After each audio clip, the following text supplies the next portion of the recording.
É uma situação extrema, não é que o pessoal vem fazendo todo dia, toda hora, daí por diante. Moral da história: naquele momento, toda a história do povo de Israel já tinha sido fala por Deus, anunciada por Deus. Tudo o que aconteceu, da prisão, da descida de Jacó com 70, 72, alguns falam 75 para o Egito, até a saída com 2 milhões de pessoas, 400 anos depois, toda aquela história já tinha sido escrita, mandada por Deus, e aconteceu na íntegra. Então, o que acontece? Agora Deus está tirando o povo, como ele havia prometido a Abraão, e é impressionante como ele diz: e eu ouvi o clamor do meu povo, e me lembrei de um concerto, uma aliança que eu fiz com Abraão. Poxa, eita glória! E Deus se esquece, e Deus se cansa, nem se cansa, nem se esquece, mas ele simplesmente expressou dessa forma: e eu ouvi o clamor, o povo, olha, 400 anos para um dia de clamor.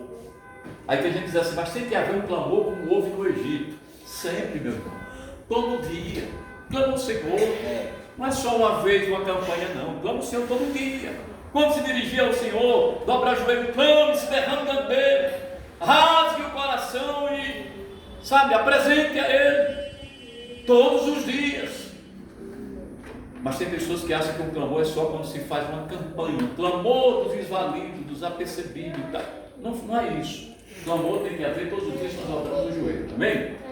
Então perceba que naquele dado momento, né, Deus se expressa dessa forma. O povo sai, leva-se 40 anos de luta, que Deus também já sabia, o povo já devia saber, porém está desapercebido. Tudo se confirma para a glória de Deus. O que acontece? Perceba o seguinte: quando agora Deus prepara o seu líder Moisés para levar ao povo, escute, estatuto, mandamentos e ordenanças, escrito pelo próprio dedo de Deus nas tábuas, amém? De pedra, quem entendeu? Amém. Perceba, ali Deus estava preparando um povo que haveria de entrar na terra prometida e que viveria, ou devia viver, né? Viveria entre aspas, porque não viveu, não chegou nem lá, ou deveria viver para fortalecido, cheio de fé, de esperança, certeza e convicção dos cuidados de Deus, uma nova igreja, uma igreja que nascia ali. Quem está entendendo? Amém. Por tudo que Deus tinha feito desde a saída do Egito, todos os sinais de maravilha que Deus havia feito desde a saída do Egito, tudo aquilo ali foi para fortalecer a fé, mostrar ao povo que ele era com ele, e por aí sucessivamente. Mas em resumo, todo aquele sacrifício de Deus não demorou muito tempo, e o povo tornou o sacrifício de Deus, o empenho de Deus, a dedicação de Deus em vão. E começaram em um simples momento em que Moisés sobe para um monte para buscar, né, as tábuas dos mandamentos, as ordenanças, para que o povo fosse conduzido, pautado naquelas leis. Quando Moisés está lá aguardando o Senhor terminar os 40 dias, né, para mandar ele descer, antes de terminar, Deus já manda Moisés correr. Se apressa, Moisés, que o teu povo já se corrompeu, o teu povo já me traiu. Meu Deus do céu, uma questão de dias, irmãos. O povo já tinha feito bezerro para adorar, o povo já tinha envolvido até o sacerdote, né? E a irmã, e lá vai todos envolvidos, levado à idolatria, né? Levado a pecar. Bom, a igreja ali, naquele exato momento, quando parecia estar tudo certo, e a gente sabe, essa pergunta tem me feito muitas vezes, é incrível. Esses dias eu estava me fazendo, conversando, orando, conversando com Deus, dizendo: mas Senhor, por que isso? Por que aquilo? Por que aquilo? Do nada, um reboliço, e aí as coisas se resumem em nada. Aí sabe qual é a resposta de Deus? Importa o que foi feito naquele lugar e para aquelas pessoas. isso me tira um peso, uma preocupação de será que foi eu que fiz errado? Será que foi eu que não fiz a minha parte? Deus diz, não, o povo que te rejeita, não te rejeita a ti, mas a mim. Diz a mim, como disse a Samuel. E aí, eu sigo a caminhada de mente tranquila. Então, vamos lá. E presta bem atenção. O que acontece? Chegando ali, foi a formação da primeira igreja, né? Do primeiro povo. Foi dali que foi criado o tabernáculo. Foi depois dali que foi criado o chamado sinagoga, santuário, como queira chamar. Foi depois dali. Tudo começou ali. Mas aquela igreja falhou. Quem entendeu? Amém. Aquela igreja falhou. Então, depois de tanto se rebelarem contra Deus, se voltarem contra o próprio Deus, escolher as coisas do maligno, rejeitar a de Deus, deixar de ouvir Deus falar, para ouvir o diabo falar, né? Deixar de colocar em prática as orientações de Deus, para colocar o que o diabo mandava. Então Deus fez o quê? Deu um silêncio de 400 a 500 anos, no chamado período interbíblico. Deus não falou com ninguém durante 400 a 500 anos. O povo andou rebeldemente, displicentemente, sofrendo, ou seja, ficou aí entregue à sorte, à própria sorte.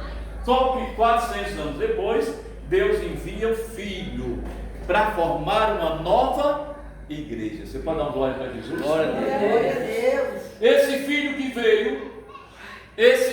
que veio, né? Aqui, ao cumprir o seu ministério, perceba, ele teve que ser batizado. Ele foi batizado. E a Bíblia diz que João, que quis ainda, né? Senhor, sou eu que devo ser batizado por ti, não eu que batizar. Mas Jesus disse, façai para que se cumpra as Escrituras. Amém? Amém? Amém. Então veja bem, façai para que se cumpra as Escrituras. E a Bíblia diz que, e quando Jesus está sendo batizado, desce sobre ele uma pomba, como um sinal da descida do Espírito Santo. Preste atenção, presta bem atenção, que é muito importante. Mas a Bíblia diz que mesmo sendo quem era, Jesus, o Filho de Deus, o próprio Deus, o homem com duas naturezas, a Bíblia diz que mesmo sendo ele batizado, o Espírito Santo desce sobre ele, e ali Deus brada do céu, esse é o meu filho amado, a quem me comprazo, a ele ouvis. Quem está entendendo? Amém. E ele diz mais, né?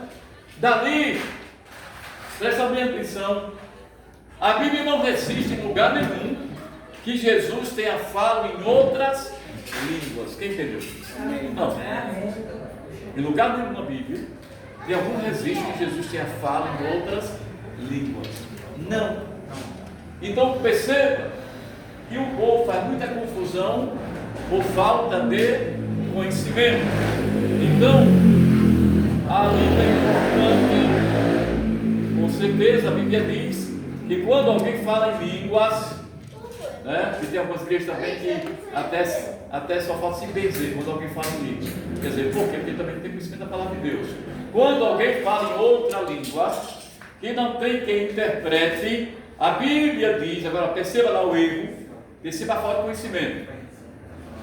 Quando alguém fala em outra língua, que não há quem traduza, a língua que está sendo falada só edifica quem está falando. Quem entendeu?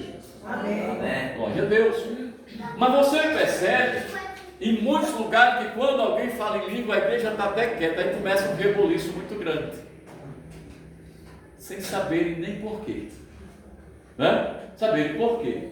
Agora, quando Deus tem algo para falar à igreja, e é através de uma fala, né, de alguém sendo usado para falar em língua, o que ele faz? Ele prepara o tradutor, aquele pelo qual também tem um dom de traduzir, e ele vai, um vai falando e o outro vai traduzindo. Então toda a igreja é edificada. Só quem entender dá um glória.